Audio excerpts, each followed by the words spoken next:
Professional wrestling has produced larger-than-life heroes, hated villains, and unforgettable legends. But every so often, a performer comes along with who transcends wrestling itself. Someone so unique, so unpredictable, and so authentic that decades after they're gone, people still talk about them. Today we're discussing one of the most fascinating figures ever to step inside a wrestling ring. A man who terrified fans, a man who intimidated wrestlers, a man who became a superstar all over the world while refusing to play by anyone else's rules. A man whose life ended in one of the most shocking and controversial tragedies in wrestling history. Today's story is about Frank Donald Goodish, better known as Bruiser Brody. His rise from football player to international wrestling icon, his legendary battles in America and Japan, his reputation as wrestling's last true outlaw, and the mystery and controversy surrounding his death in Puerto Rico in July of 1988.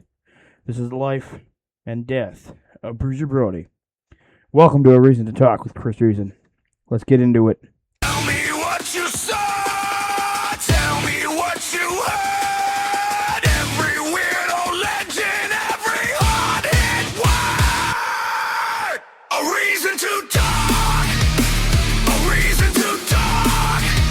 Chris Reason, we're here for the strange, the loud, the dark. Before there was Bruiser Brody, there was Frank Donald Goodish. Born on June 18, 1946, in Detroit, Michigan, Frank grew up during a time when toughness wasn't a gimmick, it was often a necessity. Friends and family remembered him as an athletic, intelligent, and highly competitive. Unlike many future wrestlers, Goodish wasn't a nightclub bouncer or street fighter. He excelled in sports. Football became his passion. Standing well over 6 feet tall and possessing tremendous natural strength, he attracted attention as an athlete. He attended West Texas State University, a school that produced several future professional wrestlers and football players. During his college years, he continued developing the physical gifts that would later make him famous. But professional football wasn't guaranteed. Like many athletes in the 1960s and early 1970s, Goodish began looking at professional wrestling. At that time, wrestling offered an opportunity unlike almost anything else: travel, money, recognition, adventure. And for someone with Frank's size and charisma, there was an enormous potential. He entered the wrestling business in the early 70s. Little did anyone know that one day he would become one of the most feared and respected performers in wrestling history. To understand Bruiser Brody's success, you have to understand wrestling during the 1970s. This wasn't the WWE era. There was no national wrestling company dominating television. Instead, wrestling was divided into territories. Each territory had its own promoters, its own stars, its own television programs. A wrestler might spend several months in Texas, then move to Florida, then Memphis, then Kansas City, then Japan, then Puerto Rico. The constant travel was brutal, hundreds of miles in cars, cheap hotels, and dangerous roads, and constant pressure to entertain crowds.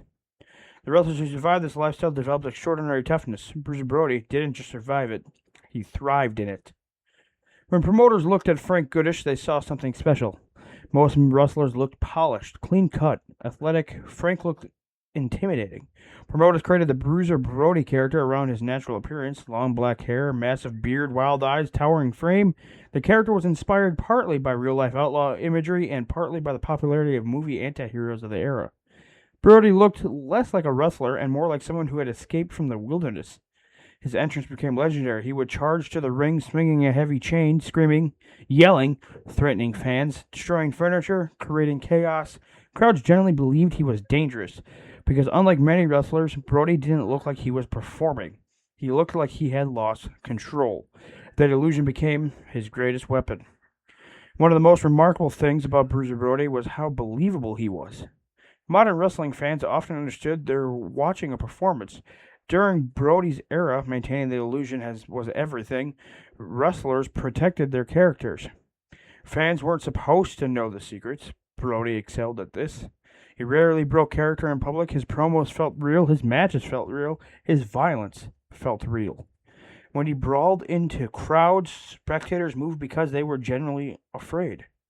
Many fans thought Brody was mentally unstable. In reality, those who knew him often described him as extremely intelligent. He studied economics. He understood business. He understood crowd psychology. The Wild Man character was a carefully crafted performance, and it worked. By the late 1970s, Brody was becoming one of the wrestling's biggest attractions. Promoters loved him because he sold tickets. Fans paid to see whether someone could finally stop him. His rivalries became legendary. Against Dusty Rhodes, he created some of the most memorable brawls of the era. Against Harley Race, he brought an aura of unpredictability. Against Terry Funk, he created violence, emotional battles that felt completely authentic. The common theme was chaos. No matter who Brody wrestled, audiences felt like anything could happen. And sometimes it did. Fans threw drinks, fans climbed barriers, police occasionally became involved. Promoters loved the excitement because excitement meant money. Bruiser Brody became one of the wrestling's most reliable box office attractions. The wrestling business in the 1970s wasn't friendly to performers. Promoters controlled almost everything.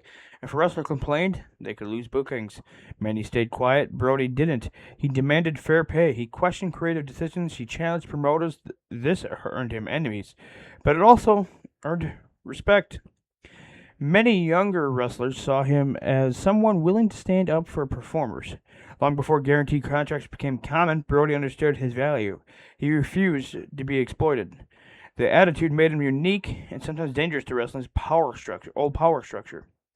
If Brody was a star in America, he became a god in Japan. Japanese wrestling audiences viewed him differently. Instead of villain, they saw a warrior, a force of nature, someone who fought with absolute intensity. The crowds were enormous. Their reactions were deafening. His battles against Antonio Inoki and Giant Baba became legendary. His partnership with Stan Hansen became one of the greatest tag teams in wrestling history.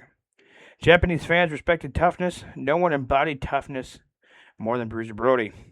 Many wrestling historians believe this greatest work occurred in Japan. Even today, decades after his death, Japanese fans still speak about him with reverence. When Stan Hansen and Bruiser Brody teamed together, promoters struck gold. Imagine seeing two giant men charging toward the ring. Both looked dangerous, and both wrestled aggressively, and both seemed completely uncontrollable. Their matches felt real because often they were hitting harder than most wrestlers dared. Their team drew huge crowds. Fans believed they were witnessing something genuine. Many opponents were legitimately nervous about facing them. Their partnership remains one of the most respected and feared teams ever assembled. What makes Brody fascinating is the contrast. The monster fans saw wasn't the same person friends knew. Frank Goodish was known as an intelligent and thoughtful. He loved discussing business. He enjoyed analyzing wrestling. He cared deeply about his wife Barbara and his son Jeffrey. Family meant everything to him. Outside the ring, he often appeared calm and articulate. The contrast surprises people. The terrifying savage on television was in reality a devoted husband and father. Now we come to the darkest chapter. July 16th, 1988, Bayamon, Puerto Rico. The World Wrestling Council was preparing for a major event. Wrestlers arrived backstage. Everything appeared normal. Brody was there. Other wrestlers were there. Among them was wrestler and booker Jose Gonzalez. At some point, Gonzalez reportedly asked Brody to speak privately. The two entered the locker room shower area. Moments later, witnesses heard shouting and then screams. Wrestlers rushed toward the scene. What they found would shock the wrestling world. Brody had been stabbed. Multiple wrestlers attempted to help. Dutch Mantell later described trying to keep Brody alive. The scene was chaotic. Blood covered the floor. Panic spread throughout the locker room. People desperately searched for medical assistance. But time was slipping away. Bruiser Brody was transported to a hospital. Doctors worked to save him. Friends waited anxiously. Many believed someone as tough as Brody would survive. After all, he had survived countless brutal matches. But this wasn't wrestling. This is real. Hours later, Frank Goodish was pronounced dead. He was 42 years old. The wrestling world was stunned. News spread rapidly. Nobody could believe it. One of wrestling's biggest stars was gone. Not because of an accident, not because of an illness, because of violence backstage at a wrestling event. Jose Gonzalez was arrested and charged. Many expected a straightforward case. Instead, a controversy surrounded nearly every aspect of the proceedings. Witnesses claimed communication problems prevented testimony. Some wrestlers were allegedly never properly informed when they were needed. Others faced travel complications. Questions emerged regarding the handling of evidence and witnesses. Gonzalez maintained that he acted in self-defense. The case eventually went before a jury. The verdict shocked many in wrestling. Not guilty. No conviction, no prison sentence. For many wrestlers, it felt like justice had never been served. The debate continues today. Nearly 40 years later, Bruiser Brody remains one of the wrestling's most influential figures. His style inspired generations. His crowd brawling influenced hardcore wrestling. His realism influenced countless performers. His rebellious attitude inspired wrestlers to know their worth. Legends such as Mick Foley, Terry Funk, and many others have spoken about his influence. Modern fans watching old Brody matches often notice something remarkable. They still feel real. It still feels real to me, damn it. They still feel dangerous. They still feel unpredictable. Very few wrestlers age that well. Brody does. Because authenticity never goes out of style. Bruiser Brody's story is one of triumph, rebellion, success, tragedy, and mystery. He became one of wrestling's biggest stars without changing who he was. He refused to bow to promoters. He refused to follow the rules. And because of that, he became a legend.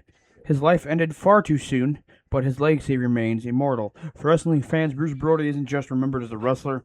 He's remembered as a symbol of an era when wrestling felt wild, dangerous, and unpredictable.